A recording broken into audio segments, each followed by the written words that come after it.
जैसा कि अब हम जो करने जा रहे हैं देखिए, माइनस क्यू एक बिंदु हम पहले पढ़ चुके हैं कि एक बिंदु आवेश के कारण बिंदु पी पर या किसी भी बिंदु पर विद्युत क्षेत्र की तीव्रता के लिए जो सूत्र होता है वो होता है 1/4πε/Q/r²।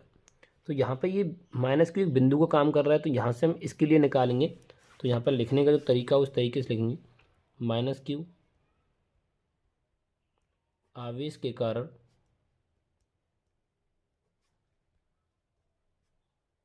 बिंदु पी पर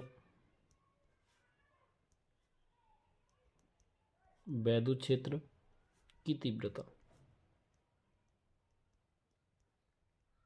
जिसको हमने E1 माना है। E1 1/4πε0 Q/ में R की जो डिस्टेंस है यहाँ से यहाँ तक कितना, इसकी डिस्टेंस कितनी है, R+L²। ऐसे ही हम प्लस क्यू आवेश के कारण निकालेंगे। प्लस क्यू आवेश के कारण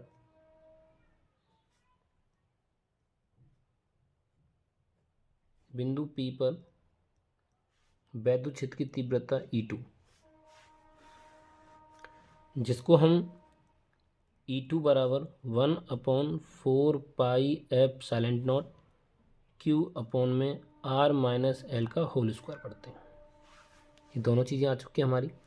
अब हमें माइनस क्यू और प्लस क्यू के कारण तो ये दोनों आ चुकी हैं, लेकिन हमें निकालना है कि इस बिंदु पर दोनों के कारण कुल कितना होगा। तो कुल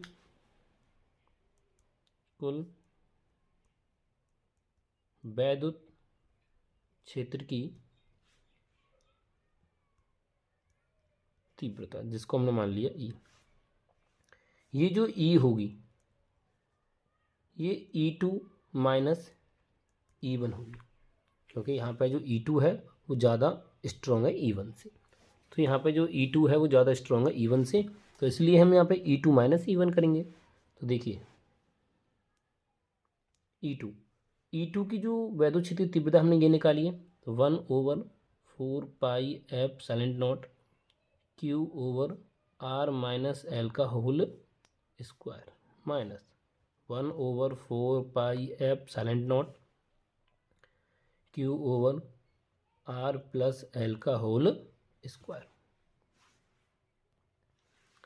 आपको दिख रहा होगा कि यहाँ पर जो चीज़ें हैं इस चीज़ को हम देखते हैं कि 1/4πε0 Q ये और ये चीज़ क्या है, कॉमन है।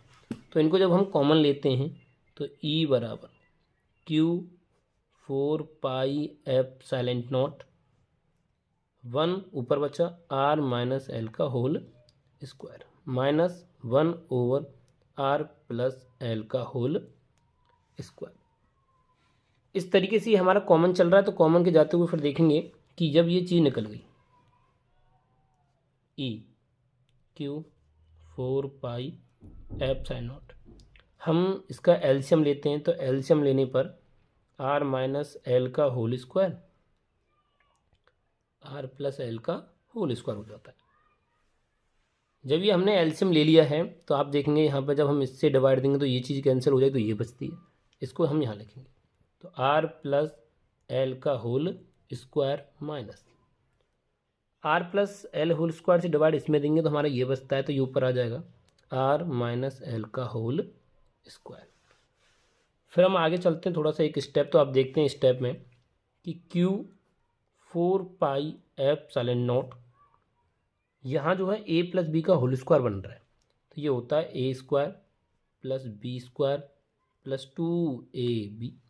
ए का काम R कर रहा है, B का काम L कर रहा है, तो 2AB माइनस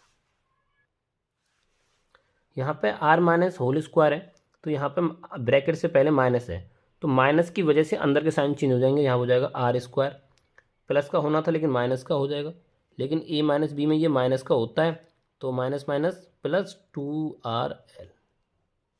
नीचे आप देख रहे होंगे A+B A माइनस B, ये A+B अगर स्क्वायर लगा तो ये पहले से हमारा क्या बन जाएगा, R² माइनस L² की होल पावर स्क्वायर, क्योंकि R minus L R+L formula होता है A+B A माइनस B का, तो उसके अकॉर्डिंग हम इसको ऐसे लिख सकते हैं।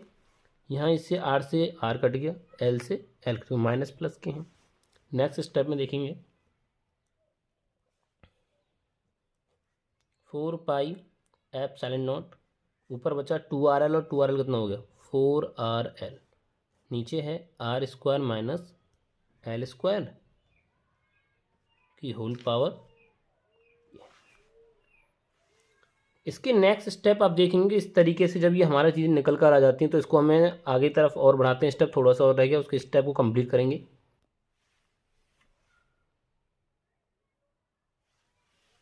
देखिए हमारे पास जो स्टेप है वो इस तरीके से है, ई Q/4 पाई कॉमन चल रहा है, ऊपर जो है वो 4RL है।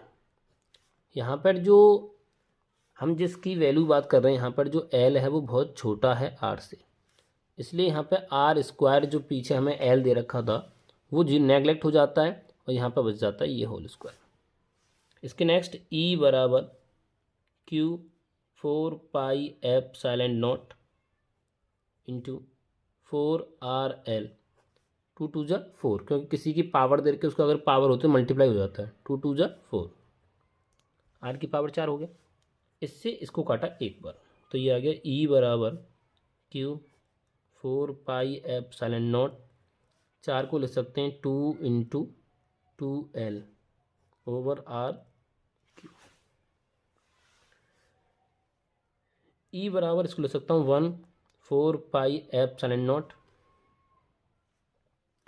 इस जगह को आप देखेंगे 2QL, 2 मैंने ऐसे लिख दिया, इसको यहाँ पहुँचा दिया 2QL ओवर RQ। हम जानते हैं P बराबर जो होता है वो 2QL होता है, तो ये जो 2QL है वो किसके बराबर हो जाएगा P के बराबर हो जाएगा। तो E बराबर 1/4 pi epsilon not 2P upon में RQ। अक्षीय स्थिति पर वैद्युत द्विध्रुव के कारण विद्युत क्षेत्र की तीव्रता के लिए जो व्यंजक होता है, जो फॉर्मूला होता है वो ये निकल के आता है कि 1/4 pi epsilon not 2P upon RQ। इस तरीके से हमें पूरी डेरिवेशन करनी है। Thanks watching for my video.